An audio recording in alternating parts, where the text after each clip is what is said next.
Thanks, everyone. Wow, I wish we could all do a round of applause for the film, virtual round of applause.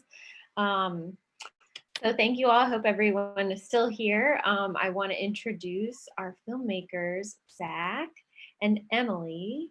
And we also have joining us AVAM's founder and director, Rebecca Hoffberger. Did you want to start us off, Rebecca? Yes, thank you so much, Becca. Mhm.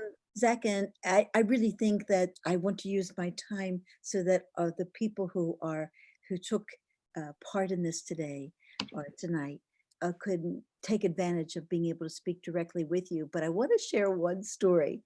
You know, we have again this big commitment to our friend, the late Leonard Knight, who built Salvation Mountain, and he came and he stayed with us uh, during one exhibition. And I actually introduced him to Dame Anita Roddick, the woman who founded the Body Shop, and with whom, if we didn't have her support, we wouldn't even have a museum. And they hit it off like you can't imagine. And so she said, well, I want to do something for you. And she went out and saw the mountain. And she said, what can I do for you? And he said, well, you can buy me a front end loader. For years, everything was done with his hands. But what I wanted to say that was one of the most delightful stories about Leonard, and Teresa reminded me of it. Um, he felt everything was provided for him by God, as he was saying how the clay of the mountain is like the best adobe making. But the great thing is, so he would work all day long on the mountain, and he would get really kind of dirty, and he has no running water there. But there is a hot springs a bicycle ride away, and there's a cold spring. So he would take his big jugs and load it on his bicycle. He had no car at that time. And he would ride his little bike in the incredible heat that is that place. And he would get in with all of his clothes on in the hot kind of waterfall, the hot springs, and it was almost boiling hot. And that would clean his clothes. We wouldn't take off his clothes, he would have them on. And then he would get on his bike and he would ride, and he would air dry from riding the bike. And then he would go to the cold spring, fill up his jugs, and start the day over again. You know, and so you kind of envy these people who have such a vision, have a reason to get up in the morning that is makes them passionate, etc. So it was my staff who picked, to start with your film tonight. And what we always say is that the single most common uh, aspect of visionary artists who build environments is the recreation of the Garden of Eden in their backyard or some other utopia. So for a Hindu like the fabulous Snake Chand, he built the colossal rock garden. And anybody on this, if you can go and look up the rock garden in Chandigarh, India, it's such a commitment of love. So there's this great idealism, usually love of people. I was a little worried about that torture chamber question with the one guy, but for the most part, it's wonderful to be with people who are so idealistic. So with that said, I would love Becca to be able to let all the participants, please join in. Thank you, Rebecca. So lucky to have everyone here tonight. We do have some questions in the chat. So that one that came in early, and we should just ask anyway, like, do you have an update on these architects and their structures? Are any of them still standing? How are they doing, etc.? Yes, I can talk a bit about that. By the way, I'm Zach Gottschall, and also with Emily Taylor Welty, who turned me on to all of these builders back initially that made me want to make the film. And over the years, I've been in touch with some of the builders and maybe some people that are associated with them. And sadly, the only builder that's still with us is Junior Banks, Floyd, who's up in Tennessee, East Tennessee. And I saw something, a newspaper article that came out about him not too long ago, and he's added onto his castle and he has more images that are appearing. Kenny Hill, I don't know much about him. Several years ago, I had heard a rumor that he was alive and building new stuff in Arkansas, but apparently he doesn't want to. I don't know. The rumor that I'd heard was that he was happy not having any kind of spotlight or attention on him. Maybe we'll see some stuff from him in the years to come.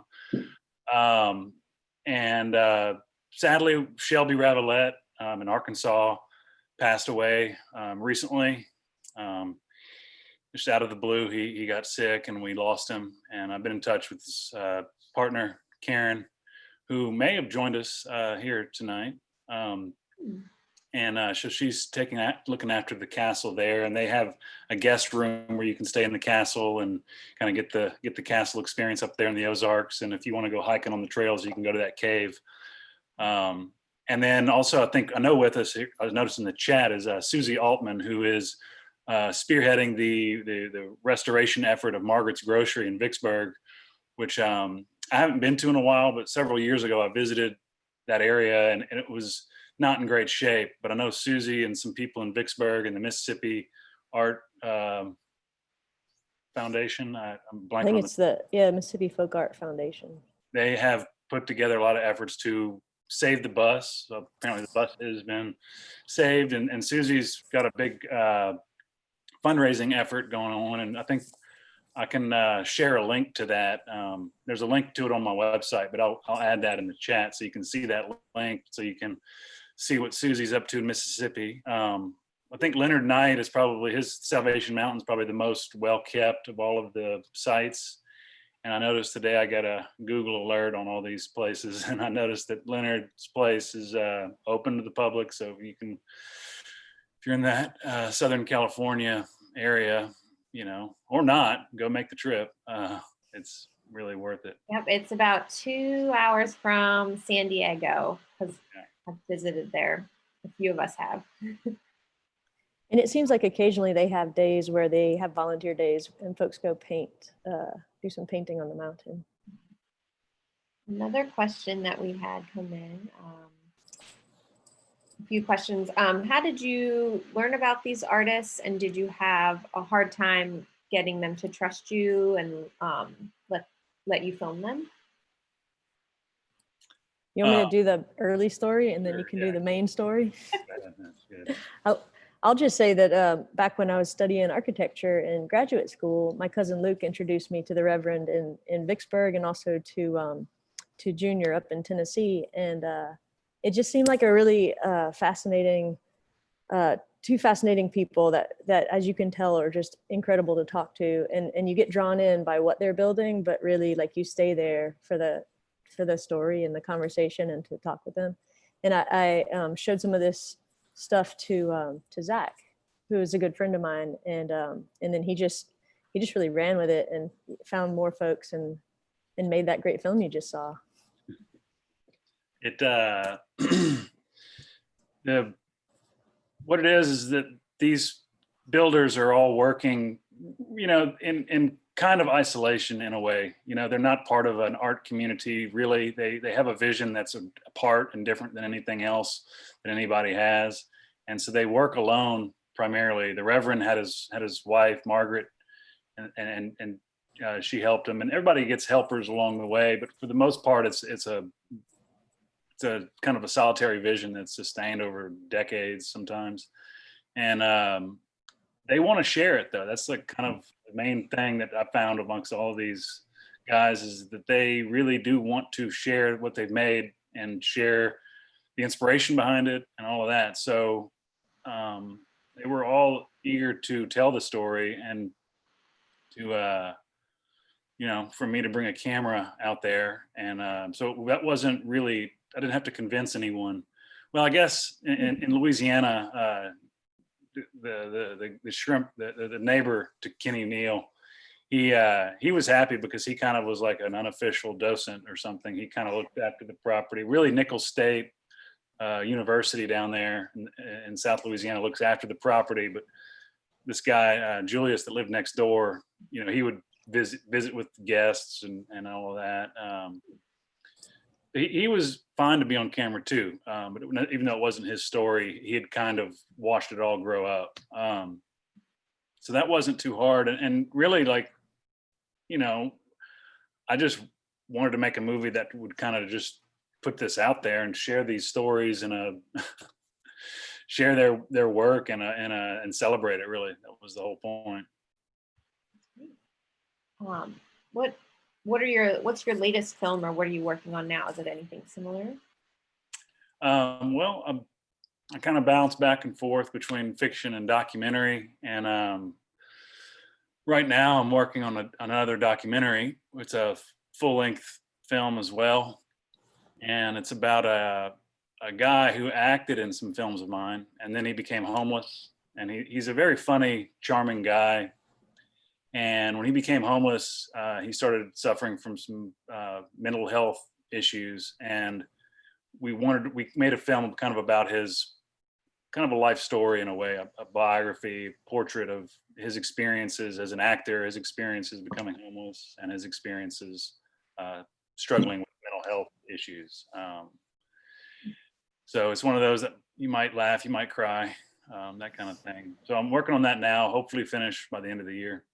It's called The Laughing Man, because that was his character's name in the first film he acted in for me, The Laughing Man. And that's how I knew him for a long time. And then I got to know him better and made a film about it. So I'll have to keep an eye out for that one.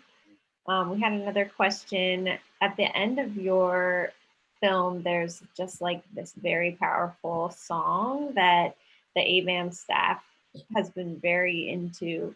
Can you tell us about the music for the film? sure. Well, I think, music, you kind of listen to things and you start seeing things, and that music it's a Shaker chant. So Shakers, small religious sect, kind of an offshoot of the Quakers, as far as I know. I'm not 100% on that, but it had come to America via England, and they were pretty small, and they had some pretty strict rules about having babies. So they never really grew as a group, but they made some really wonderful furniture and some really beautiful music, I think. Really strange, sometimes chants. And it's all with the voice and with hands and stomping. And so it felt very, when I would listen to that, I'd kind of got a sense of these builders too. Somehow the handmade quality of it, and the very kind of American kind of folk avant-garde or something like that. I don't know what the word is, but it felt right. And I was listening to a lot of that as I was driving around visiting the places. And then the composer, Shane Mons, is somebody I met in Baton Rouge. He was a recent graduate, or no, he was still a student at LSU and composing. And I had heard some of his music, and it just it kind of brought a mystical kind of, again, kind of very kind of rooted in the earth, kind of mystical quality that I thought was fitting with the builders too. But yeah, the Shaker chant, I think that piece was originally from something called Simple Gifts. It was an album put together by the Boston Camerata. I think we're gonna need to be playing that on the ABAM loudspeaker if we ever get back to the office. Yeah. So, well, we've heard from Zach. Emily, what are you up to these days? What are you working on? Oh man, so I teach at Tulane School of Architecture. I teach students how to do design build projects. And so we work out with community partners, and yeah, we design things and build them. And, in a city like this, there's building codes. And so there's a little less, maybe there's a similar amount of joy in the projects, but a little less, I don't know. They don't have the same quality as the projects you saw, but I'm teaching students how to be architects and makers. Another question we had for both of you, did you have any memorable behind the scenes moments as you were filming that you want to share? I mean, there's a lot, really. As it happened, Emily introduced me to all this stuff, and Emily was in school at Tulane in New Orleans, and so I kind of took off. I wasn't in school, so I took off on my own. And then later on, we got together and went to a few different places together. And then I think Emily visited Leonard Knight on her own on a separate occasion. So we had some times together, but a lot of times, we were on our own doing these things. Mhm. So, I mean, each site brought its own set of, fun memories. I mean, I think that some of the first time I went, I had just got a camera and a microphone and all of that. And a friend of mine got in the car from Lafayette, Louisiana, and we drove to Vicksburg and to Tennessee. And I got to Vicksburg, it was about 4 hours away. And I forgot my tripod I had just bought to make this movie. And so that was, I was like, well, I just got to roll with it. And I think that was in keeping, I learned to not be a perfectionist making this movie. And that this is also the mentality of the builders themselves, work with the tools at hand. If you've got Adobe here, we're making it with Adobe. If we've got discarded bricks, we're working with discarded bricks or ping pong balls or whatever Right. is there. So you work with what you got. So learning to adapt. But yeah, I mean, there's a lot of different memories. I mean, when I went to the desert with Leonard, that was otherworldly, and it was also different than the others because the rest are in the South, Mhm. and so I wasn't trying to be regionalist about this at all. It's just I live in the South, and so everything was within a day's drive. But I happened to be in California one summer, and so it was 120 degrees. So he would wake up, I think, about 4 a.m. and he would work till about 10, sleep, and then he would work for another few hours in the evening. So I kind of had to get on his schedule. So that was pretty interesting. I was camping out near him. So Yeah, that was- that's what I was going to ask. You camped out near the mountain or? Okay. yeah. And when those flares came up over the mountain at night, I was kind of freaked out. I didn't know what that was. Thought we was an invasion from Mars or something. But it's an Air Force. I think it's an Air Force base or an Army base just over that ridge. Let's see, another question coming in. So any of the architects featured in your films, how do they describe themselves? Do they describe themselves as artists or builders or makers or anything like that? Or no? No, like in the case of the Reverend, I mean, he would talk about God as the architect and that he was his assistant. Mm. Yeah, I'm trying to think of how the others framed it. Yeah, I think that's kind of a common refrain. Shelby had been a working mason, stonemason, and so he definitely saw himself in that kind of that way as a master mason. But knowing what little I know about Masonic traditions comes from really Shelby and the Reverend.